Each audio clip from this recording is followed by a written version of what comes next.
வெண்முரசு. மாமலர் 4. வாசிப்பது சந்தீப். 4. ஏட்டுப்புறங்கள். அடுமறையின் தரையில் அமர்ந்து முண்டன் உணவுண்டான். அப்போதுதான் உலையிலிருந்து இறக்கிய புல்லரிசிச் சூற்றை அவன் முன் இலையில் கொட்டி புளிக்காயிட்டு செய்த கீரைக் குழம்பை அதன்மேல் திருப்பதி ஊற்றினாள். அவன் அள்ளுவதைக் கண்டு, மெல்ல, சூடாக இருக்கிறது என்றாள். உள்ளே அதைவிட பெரிய அனல் எரிகிறது, அரசி என்றான் முண்டன். சிற்றனலை நீர் அணைக்கும். காட்டனலை அணைக்குமென்று கண்டிருப்பீர்கள். அவன் பெரிய கவளங்களாக உருட்டி உண்பதைக் கண்டு உன் உடல் இப்படி கொழுப்பது ஏன் எனத் தெரிகிறது என்றாள். நான் அதைத் தடுக்க முயல்வதில்லை என்று முண்டன் சொன்னான். ஏன் என்று அவள் கேட்டாள். அரசி, நான் குள்ளன் என்பதே என் படைக்கலம். கொழுத்திருக்கையில் நான் குழந்தையுடல் கொள்கிறேன். கொழுவிய கன்னங்களும் பதிந்த மூக்குமே என்னை நோக்கி புன்னகையுடன் அன்னமிடுகையில் உங்கள் நெஞ்சு நிகழச் செய்கிறது என்றான். அரைவாயிலில் வந்து நின்ற தருமன் மெய்தான். நீ குழவியென்றே விழிக்கு தோன்றுகிறாய் என்றார். நீங்கள் மட்டும் முதியவராகவே தோன்றுகிறீர்களே. உங்களை வெளியே எடுத்ததுமே வயற்றாட்டி மூத்தவரே என்றழைத்திருப்பாள் என்றான் முண்டன். சிரித்தபடி நகுலனும் சகதேவனும் வந்து அடுமனைக்குள் அவனைச் சூழ்ந்து நின்றனர். மந்தன் எங்கே என்றார் தருமன். நகுலன் துயில்கிறார். குரங்குகளும் காட்டுக்குள் சென்றுவிட்டன என்றான். உணவுக்குப் பின் துயில்வது நன்று, உணவல்லாதவற்றை கனவு காண முடியும் என்றான் முண்டன். உன் குடியும் குலமும் பதியும் எது என்றார் தருமன். நான் விதிலை நாட்டான். அங்கே போர்மறவர் குடியில் பிறந்தேன். எந்தை நான் பிறந்தபோது ஒருமுறை குனிந்து நோக்கி முகம் சுளித்தார். மூதாதையர் செய்த பழி என்றார். அக்கணமே என் அன்னையைக் கைவிட்டு அகன்றார் என்றான் முண்டன். என் கால்கள் வளைந்திருந்தன. இரட்டைப் பெருமண்டை. பிறக்கையிலேயே பற்களுமிருந்தன. பிறந்த அன்றே முண்டன் எனப் பெயர் கொண்டேன் என அவன் தொடர்ந்தான். உயரமற்றவர்களை தங்களை விடத் தாழ்ந்தவர்கள் என்று எண்ணுவதிலிருந்து மானுடர் ஒழியவே முடியாது. குள்ளர்களின் பெருந்துன்பம் அவர்கள் எப்போதும் மேலிருந்தே பார்க்கப்படுகிறார்கள் என்பதுதான். அவர்கள் அதன் பொருட்டு உரத்த குரலில் பேசத் தொடங்குகிறார்கள். தங்களை அறியாமலேயே நுனிக்கால்களில் எம்பி நின்று கொள்கிறார்கள். வெற்றியினூடாக பிறரை விட மேலெழ முனைகிறார்கள். ஆகவே சூழ்ச்சிக்காரர்களாக, சீண்டுபவர்களாக, இரக்கமற்றவர்களாக இருப்பதற்கும் அஞ்சாமலாகிறார்கள். தன் தலைக்குமேல் நிகழும் உலகை தன்னை நோக்கி இழுக்க ஒவ்வொரு கணமும் முயன்று கொண்டிருக்கிறார்கள் என்றான் முண்டன். ஆனால் அவர்கள் தொடர்ந்து கனிவுடன் பார்க்கப்படுகிறார்கள். பொறுத்துருளப்படுகிறார்கள். அரசி, ஒரு குள்ளனை குழந்தை போல கொஞ்சுவதைப் போல அவனை சினங்கொள்ளச் செய்யும் செயல் பெரிதில்லை. கைகளை நக்கியபடி முண்டன் தொடர்ந்தான். ஆனால் மானுடரால் அதைச் செய்யாமலிருக்க முடியாது.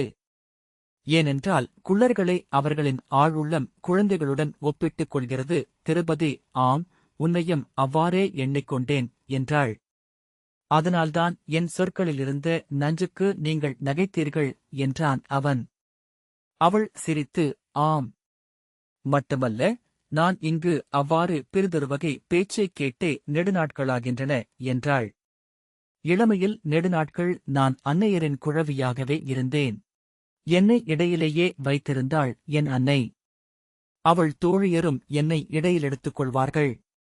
பெண்கள் நடுவே அமர்ந்து கொண்டு அவர்களின் சழக்குப் பேச்சைக் கேட்பேன். என்னை செவி என்றும் விழி என்றும் உணராமல் வெறும் பைதலென எண்ணை பேசிக் களிப்பார்கள். ஆடைகளைந்து நீராடுவார்கள். பூசலிட்டு மந்தனங்களை அள்ளி இறைப்பார்கள். ஒரு கைப்பொருளென என்னை எங்கேனும் வைப்பார்கள். மறந்து சென்று விடுவதுமுண்டு. நான் முதிரத் தொடங்கிய போது அவர்கள் என்னை சற்றே விலக்கலாயினர். கொஞ்சல்கள் குறைந்தபோது அவர்களுடனேயே நீடிக்கும் பொருட்டு நானும் சழக்கு பேசலானேன். அவர்களை சிரிக்கச் செய்வதெப்படி என்று கண்டுகொண்டேன். அரசி, பெண்கள் விரும்புவது காமச் சொல்லாடலே. ஆனால் அச்சொல்லாடலை முன்னெடுப்பவள் விடுநா கொண்டவள் என்று பெயர் பெறுவாள். நாணிலாதவள் என அவள் தோழிகளாலேயே பழைக்கப்படுவாள். ஆகவே அதை எவரேனும் சொல்லத்தான் கேட்டு மகிழ்ந்து பின் நாணி பொய்ச்சீற்றம் காட்டுவதே பெண்கள் விழையும் ஆடல். நான் அவ்விடத்தை ஆடலானேன். ஒவ்வொரு நாளும் துளித்துளியாக எல்லை மீறுதலே அவர்களை நகைவகை கொள்ளச் செய்கிறதென்று கண்டேன். ஒரு கட்டத்தில் அவர்கள் நடுவே எதையும் சொல்பவனாக அமர்ந்திருந்தேன். என்னை மானுடனென அவர்கள் எண்ணவில்லை. பேசும் கிளி என்றும் ஆடும் குரங்கென்றும் கண்டனர். எனவே எதுவும் பிழை எனப்படவில்லை. அவர்களின் குழுனரும் அவ்வாறே எண்ணினர். அவர்களின் குழுனர்களைக் கண்டு என்னுள் வாழ்ந்த ஆண் அஞ்சினான். எனவே அவர்களை நான் அணுகியதே இல்லை. என் வயதுக்கு மிக இளையவர்களாகிய சிறுமைந்தரிடம்தான் நான் விளையாடி வந்தேன். பெண்கள் நடுவே என் உள்ளம் வளர்ந்தபோது அவர்களுடன் ஆடுவது இயலாதாயிற்று. ஆண்களின் உலகில் நுழைய விழைந்தேன். மிகத் தற்செயலாக அதற்கான வழியைக் கண்டடைந்தேன். ஒருநாள் நூற்றுவர் ஒருவனைப் பற்றி அவன் புறக்காதலி சொன்ன சீண்டும் சொல்லை அவனிருந்த மன்றில் சொன்னேன். சொல்லிவிட்டதுமே அஞ்சி உடல் குளிர்ந்தேன். அவன் தோழர் வெடித்து நகைத்தனர். அவனும் உடன் நகைத்து என் மண்டையைத் தட்டினான். அன்று அறிந்தேன், நான் என்ன சொன்னாலும் எவரும் பெரிதாக எடுத்துக் கொள்ளப் போவதில்லை என்று. அதன்பின் அதுவே என் வழி என்றாகியது. நான் பகடி பேசுபவனாக ஆனேன். நச்சுனாவை கூர்த்தீட்டிக் கொண்டேன். ஆனால் அதைக் குறித்த தன்னிழிவும் என்னுள் திரண்டு கொண்டே இருந்தது. என் அன்னை இறந்தபோது அவ்வூரில் இருக்க விரும்பாமல் கிளம்பினேன். ஊர்தோறும் அலைந்து ஒரு சந்தையில் நின்றிருக்கையில் கழைக்கூத்தாடிகளைக் கண்டேன். அவர்களுடன் என்னை சேர்த்துக் கொண்டார்கள். அவர்களின் மூத்தாசிரியன் எனக்கு தாவுகலையையும் உடல் நிகர்கலையையும் கற்பித்தான். கைமாயங்களையும் விழிமாயங்களையும் மூதனை ஒருத்தி பயிற்றுவித்தாள். அன்று அம்மூத்தவள் என்னிடம், நீ என்ன செய்தாலும் நகைப்பர். ஏனென்றால் உன் உடல் வழியாக படைப்போன் ஓர் இளைவரலை முன்னரே செய்துவிட்டிருக்கிறான் என எண்ணுகிறார்கள் என்றாள். இப்புவியில் பிறிதொரு மானுடரைக் காண்கையில் மானுடர் முகம் இயல்பாக மலர்வதில்லை. ஒரு கணம், கணத்திலொரு துளி, அது சுருங்குகிறது, ஐயுறுகிறது, அளவிடுகிறது, முடிவெடுக்கிறது. அதன் பின்னரே இன்சொல்லும் புன்சிரிப்பும் எழுகின்றன. உன்னைக் கண்ட கணமே முகங்கள் நெருகின்றன. இளங்குழவியரைக் காண்பது போல, துள்ளும் குருளைகளையும் பூஞ்சிறகு குஞ்சுகளையும் காண்பது போல. வளர்ந்த பின்னரும் அப்புன்னகையைப் பெறுபவை குரங்கும் யானையும் மட்டிலுமே என்றாள். அன்றறிந்தேன், எனக்களிக்கப்பட்ட நற்கொடை இவ்வுடல் என. அன்று முதல் இதைக் கொண்டாடலானேன். இதைக் கொண்டு என் சூழலைக் கொண்டாடினேன். அரசி, இவ்வுடல் ஒரு அகப்பை. இதைக் கொண்டு நானிருக்குமிடத்தை கலக்குகிறேன். இது ஒரு முழைதடி. இதைக் கொண்டு இம்முரசுகளை ஒலிக்கச் செய்கிறேன் என்றான் முண்டன். கண்ணறிவதை கருத்தறியாது செய்வேன். கருத்தறிவதை களவென்றாக்குவேன். களவனைத்தும் நிகழச் செய்வேன். காலத்தை கலைத்தழுக்குவேன். சொல்லி முடிவதற்குள்ளாகவே நின்றிருந்த இடத்திலேயே ஒருமுறை தலைகீழாகச் சுழன்று நின்று, இப்படி எப்போது வேண்டுமென்றாலும் இப்புவியின் ஒரு ஏட்டை என்னால் புரட்டிவிட முடியும் என்றான். இது நாளை. அரசி இன்று தலையில் குழல் சுருட்டிக் கொண்டையிட்டு செண்பகப்பூ சூடியிருக்கிறார். அங்கே அஸ்தனபுரியில் கங்கைக்கரை கன்னிமாடத்தில் வாழும் மாயை குழல் நீட்டி குருதிகாத்திருக்கிறாள் என எண்ணியபடி அம்மலரை சூட்டிக் கொண்டார். மீண்டும் ஒருமுறை பின்னோக்கிச் சுழன்று நின்று, நான் எங்கே விட்டேன் என்றான். நகுலன், கால ஏட்டை புரட்டுகிறாய் என்றான். ஆம், கொடிது அது. மொத்தமும் சொற்பிழைகள், எழுத்துப் பிழைகள் என்றான் முண்டன். முன்பு அதை ஏதோ கைதிருந்தா குழந்தை எடுத்து விளையாடியிருக்கிறது போலும். அரசே, நடுநூல் அருந்துள்ளது. அடுக்கு குலைந்த ஏடுகளிடையே 1000 ஏடுகள் விடுபட்டுள்ளன என்று தோன்றும்.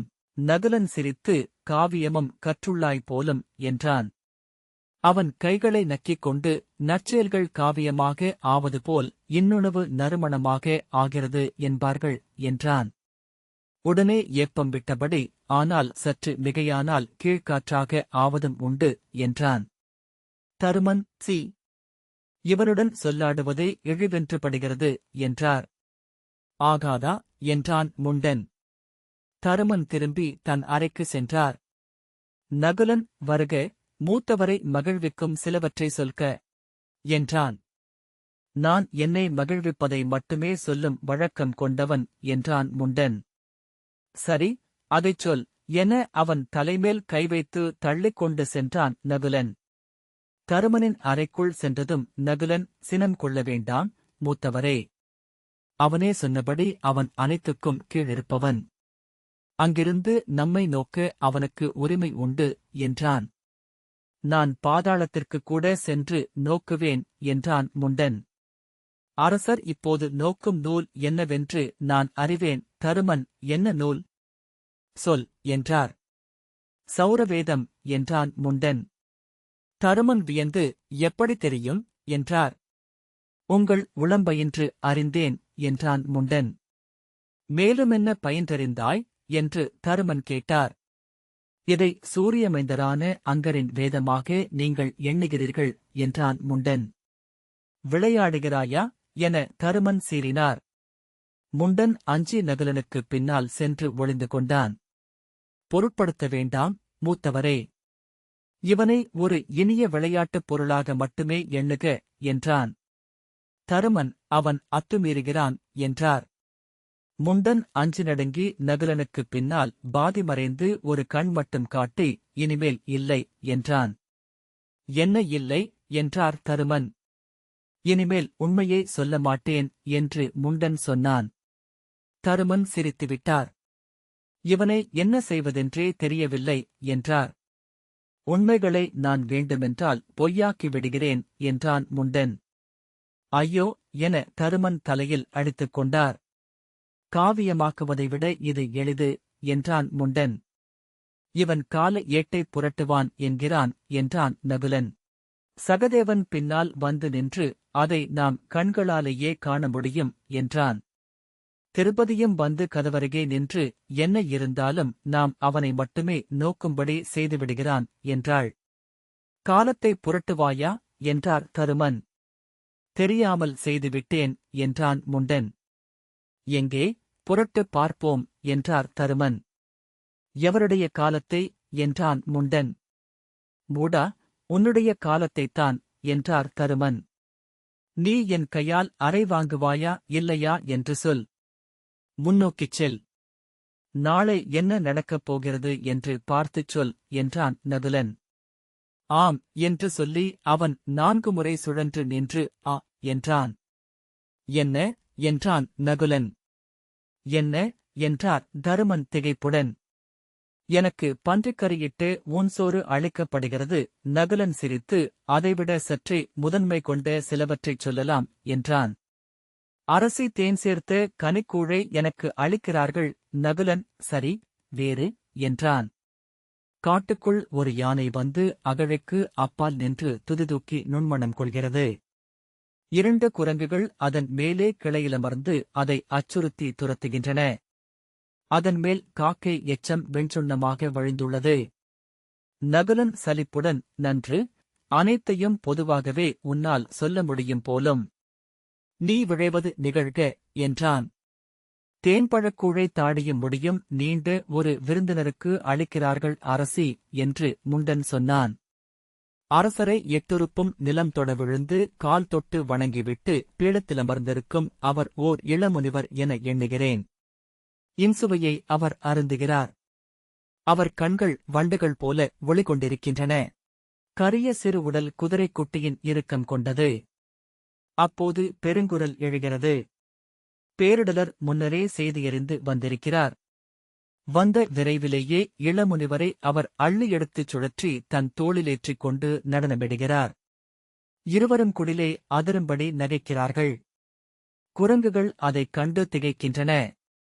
ஓரிரு குட்டிகள் மட்டும் கிளையிறங்கி வந்து சுவர் விளிம்பில் அமர்ந்து அவர்களின் நடனத்தை விரும்பி நோக்குகின்றன. தருமனின் உடல் நடுங்கிக் கொண்டிருந்தது. கைகளை கோத்து நெஞ்சோடு சேர்த்துக் கொண்டார். மற்ற குரங்குகள் என்றான் சகதேவன். அவை இளமுனிவரை அஞ்சுகின்றன. அவர் தோள்களெல்லாம் தழும்பாக இருக்கின்றன. அவர் மாவில்லவராக இருக்க வேண்டும். தருமன், என்ன சொல்கிறாய் என்று கூச்சலிட்டபடி ஓடிவந்து குள்ளனைப் பிடித்து உலுக்கினார். என்ன சொல்கிறாய்? பார்த்தன் வரப்போகிறானா? நாளை மறுநாளா? உண்மையாகவா? நகுலன் நம் உள்ளத்தின் விழைவை தெரிந்து கொண்டு விளையாடுகிறான் மூத்தவரே என்றான். நான் விளையாடித் தெரிந்து கொள்பவன். அரசே என்றான் முண்டன். நீங்கள் அழுவதைக் காண்கிறேன். அரசி வாயிலருகே சாய்ந்து நின்று கண்ணீர் ஒளிவிட நோக்குகிறார். இவர்கள் இருவரும் அழுகையும் சிரிப்புமாக நின்றிருக்கிறார்கள். எப்படி அறிந்தாய்? சொல் என்றார் தருமன். நான் நாட்களைப் புரட்டுகிறேன். முன்னால் சென்றால்தானே நீங்கள் அஞ்சுகிறீர்கள். இதோ பின்னால் வருகிறேன் என்றபடி அவன் எதிர்த்திசையில் சில முறை குதித்து ஆ என்றான். என்ன என்றான் நகுலன் எரிச்சலுடன். அடுமறையில் புல்லரிசிக் கஞ்சி கொதிக்கிறது. புளிக்காய் துவையல் அரைக்கிறார் அரசி. நகுலன் சரி என்றான். புலி ஒன்று வருகிறது. குடிலை தொலைவில் நின்று நோக்கியபின் கோட்டுவாய் விரித்து தலையை உலுக்கி உடுக்கோசையாக காதடித்து திரும்பி பொத்துக்கால் வைத்து நடந்தகல்கிறது. அதன்மேல் நூற்றுக்கணக்கான குரங்குகள் கூடி கூச்சலிட்டு எம்பிக் குதிக்கின்றன. அதன்மேல் சுழலும் ஈக்கள் இளவெயிலில் ஒளிவிட்டு அனல் துளிகளாகின்றன. உண்மை என்றார் தருமன். நகுலன் அவனை கண்களை சுருக்கி நோக்கினான். அரசர் சலிப்புடன் பேசிக் கொண்டிருக்கிறார். பின்னர் கீழிறங்கி தோட்டத்திற்குச் செல்கிறார். வெறும் கைகளுடன் புலியை தேடிச் செல்கிறார். புலிக்கால் தடத்தை தேர்ந்து சென்று கோமதிக்கரை நாணல் வழியில் அப்புலியைக் காண்கிறார். ஏராளமான குரங்குக் குட்டிகள் புலியைச் சூழ்ந்து சீண்டி விளையாடுகின்றன. அவர்களுடன் சேர்ந்து பேரிடலரும் ஆடிக்கொண்டிருப்பதை அரச மரத்திற்குப் பின்னால் நின்று நோக்குகிறார். திகைப்புடன் ஆம், இது நடந்தது என்றார் தருமன். உண்மை. அப்படியென்றால் இளையோன் வரப்போவதும் உண்மை என்று கூவியபடி மீண்டும் அருகே சென்று உண்மையிலேயே வந்து கொண்டிருக்கிறானா? எங்குள்ளான் என்றார். சகதேவன், நான் முன்னரே அதைக் கணித்து அரசியிடம் சொல்லியிருந்தேன் மூத்தவரே. இந்த மழைக்காலம் அணுகுவதற்குள் விஜயர் திரும்பி வருவார் என்றான். தருமன் நெஞ்சைப் பற்றியபடி மெல்ல பின்னடைந்து பீடத்திலமர்ந்தார். விழிகள் சுரந்து வழியலாயின. வரப்போகிறானா? நலமாகத்தான் இருப்பான். எப்படி மாறியிருப்பான் என்றார். தலையை அசைத்து என் இளையோன், என் மைந்தன் விஜயன் என்றார். விழிநீரை சுட்டு விரலால் துடைத்தபடி மூக்கை துடைத்தார். எவ்வண்ணம் ஆகியிருந்தாலும் அவன் பார்த்தன். எப்படி இருந்தாலும் நம் உடன்குருதியன் என்றார். ஆம் மூத்தவரே, அவர் என்றும் நம் காவலர் என்றான் நகுலன். சற்றுமுன் சேர்ந்து உணவுண்ணும்போது ஒரு கணம் சவுக்குச் சுண்டுதல் போல அவ்வெண்ணம் வந்தது என்னுள். ஒரு கை குறைகிறது என்று. ஒன்று குறைந்தாலும் நாம் முழுமையர் அல்லர் என்று. தெய்வங்களே, மூதாதையரே, என் நெஞ்சக் கனலை நீர் கண்டீர். பெருமுச்சுடன் மலர்ந்து தேவி, இளையவன் வரப்போகிறான். நம்முடனிருக்கப் போகிறான் என்றார். திருப்பதி புன்னகையும் கண்ணீருமாக ஆம் என்றாள். முண்டன் மீண்டும் இருமுறை சுழன்று நின்று நிலை கொள்ள முடியாமல் மீண்டும் மீண்டும் சுழன்றான். என்னால் நிறுத்த முடியவில்லை. ஏடுகள் புரள்கின்றன அரசே என்று கூவினான். மிக விரைவாகச் சுழன்றபோது அவன் ஒரு காற்றாடி போல கண்ணுக்குத் தெரியாதவனானான். அப்படியே எம்பி சாளரம் வழியாக வெளியே தெரித்து அலறியபடி கீழே சென்றான். அவர்கள் ஓடிச் சென்று நோக்க கீழே சால மரத்திலிருந்து சென்ற கொடி ஒன்றில் தொற்றி ஆடி மீண்டும் சுழன்று கீழே விழுந்து ஆ என்றான். என்ன என்றார் தருமன். நான் நெடுந்தொலைவு வந்துவிட்டேன். இங்கே எல்லாமே வேறு வகையில் உள்ளன. மிகப்பெரிய அரண்மனைகள் செறிந்த தெருக்கள், வணிகர்களின் பெருவண்டிகள். இது ஒரு நகரம். நகுலன், அதன் பெயரென்ன என்றான். அவன் கேட்டச் சொல்கிறேன் என்றபின் இது பாடலிபுத்திரம் என்கிறான் என்றான். பாடலிபுத்திரமா? எங்குள்ளது அது என்றான் சகதேவன். கங்கைக்கரையில். கங்கையில் பெருநாவாய்கள் பாய்த்தொகை புடைக்க சென்று கொண்டிருக்கின்றன. இது மகதர்களின் தலைநகர் நகுலன். மகதர்களின் தலைநகர் ராஜகிருஹம் அல்லவா என்றான். அப்படியா என்றான் முண்டன். சகதேவன், ராஜகிருஹத்தைப் பற்றி கேட்டுச் சொல் என்றான். ராஜகிருஹம் கைவிடப்பட்டது. தாமிரலிப்தி மண்மூடி அழிந்ததுமே அதுவும் பொருளிழந்தது என்றான். சகதேவன் பெருமூச்சு விட்டு நன்று என்றான். இந்திரபிரஸ்தம் பற்றி கேள் என்றார் தருமன். வேண்டாம் என்று சகதேவன் உரக்க சொன்னான். ஏன் என தருமன் திரும்ப வேண்டியதில்லை என்று சகதேவன் உறுதியுடன் சொன்னான். தருமன் அஸ்தனபுரி பற்றி என கேட்கத் தொடங்கியதும் சகதேவன் அதுவும் வேண்டியதில்லை என்றான். திருப்பதி ஆம் வேண்டியதில்லை என்றாள். தருமன் அவளை புரியாமல் திரும்பி நோக்கினார். துவாரகை குறித்து என சொல்லெடுத்த பின் தருமன் அடக்கிக் கொண்டார். ஐயையோ ஐயையோ என்று முண்டன் அலறினான். என்ன ஆயிற்று எனக்கு? பித்தனாக ஆகிவிட்டேன் போலும். நகுலன் என்ன என்றான். நான் ஏட்டுச்சுவடிகளை நோக்கி பேசிக் கொண்டிருக்கிறேன். ஆ, ஏட்டுச்சுவடியில் இருப்பவர்கள் என்னிடம் பேசுகிறார்கள். கைதூக்கி அனலில் நிற்பவன் போல துள்ளி காப்பாற்றுங்கள். எனக்கு என்னவோ ஆகிவிட்டது. மருத்துவர்கள் எங்கே என்று கூச்சலிட்டான்.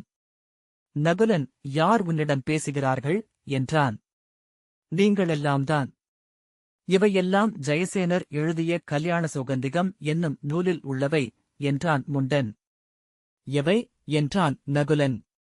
இதோ நான் பேசுவது உட்பட அனைத்தும் என்றான் முண்டன். முண்டன் விம்மி எழுதபடி என்ன செய்வேன்? நான் இந்நூலில் இருந்து வெளியே தெரித்து வந்துவிட்டேன். என்னை உள்ளே இழுங்கள் என்றான். தருமன் பித்தனைப் போல் பேசுகிறான் என்றார். முண்டன் உயிருடன் நூலுக்குள் புக முடியுமா? பாண்டவர்கள் காவியத்திற்குள் பிறந்தார்கள் என்கிறார்களே. நேரடியாகவே நூலுக்குள் 5 குட்டிகள் போடப்பட்டிருக்கின்றன என்றபடி தவித்து பரிதவித்து காற்றிலேயே முட்டி மோதி ஐயையோ வழியே இல்லையே. எல்லா பக்கங்களையும் உரை எழுதி மூடி வைத்திருக்கிறார்களே மூடர்கள் என்றான். அவனுக்குப் பின்னால் ஒரு பெருங்குரங்கு வந்து இறங்கியது. யார் நீர் என அவன் திடுக்கிட்டு திரும்பிக் கேட்டான். அது ர் என்றது. அவன் அலறியபடி மீண்டும் பல சுழற்சிகளாக எழுந்து சென்றது போலவே மீண்டு அறைக்குள் வந்தான். அனுமன் அனுமன் என்றபின் கண்களைத் திறந்து ராமகதைக்குள் விழுந்துவிட்டேனா? என்ன இது? இங்கிருந்து ஏதாவது